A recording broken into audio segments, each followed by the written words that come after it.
Do the lines on your face tell the story of your past? You know that this person had family somewhere. Your eyes, what you've seen, The face was missing. your clothing, where you've been. Wearing nothing but men's socks.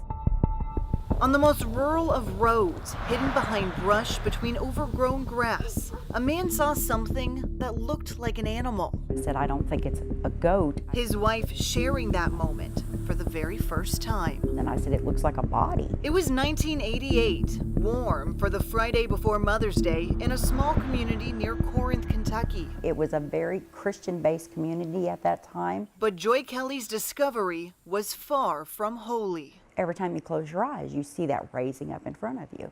And it was just a horrible feeling. A horrible feeling that would haunt her for the next 3 decades. Very straight as far as the way the body was laying. A woman's body, Wasn't askew. bloated on the side of Highway 330. And there was nothing pushed down as far as weeds like it had been drugged down by animals or anything like that.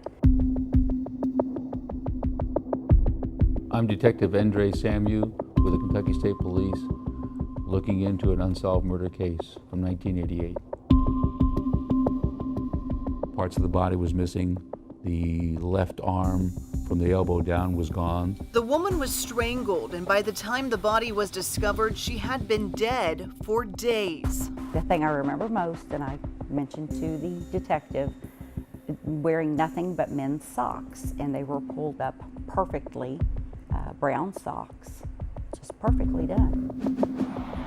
The rest of the woman's clothing had been dumped in a ditch about a mile up the road. It was really unusual for a person to have on men's dress socks and nothing else. That's very odd. Forensic experts used her bones to build this, and they called her Jane Doe. You don't know who this person is. You don't know where they came from. You don't know what they're all about. You really just don't know anything about them. Without knowing who she is, they could never know who killed her. But the clues left behind tell her story.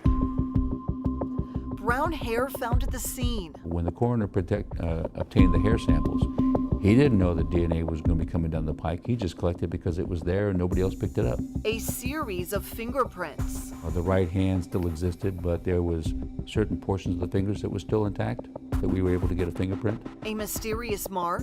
A tattoo named Steve on her right shoulder. And her skeleton included a sign of something more. They've identified that she was a mom. It painted an imperfect picture, We received a lot of tips back in the day. even pointing to a possible sighting at a nearby diner. They had great food, they had wonderful pies. Locals called it Freeway. Everybody that was in there, unless they were off the interstate, you knew them. One woman claims she saw Jane Doe on a bar stool here in the days before her death. So if someone did come in that was not recognized, it would have been noticed. But that sighting was never confirmed. Nothing panned out.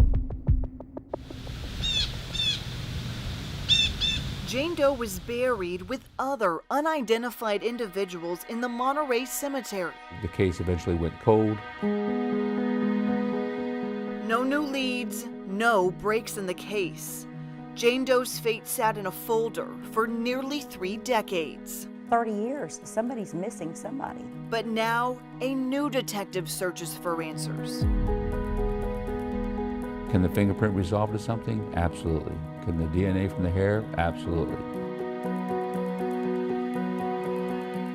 But I think that there's a family somewhere that needs it resolved.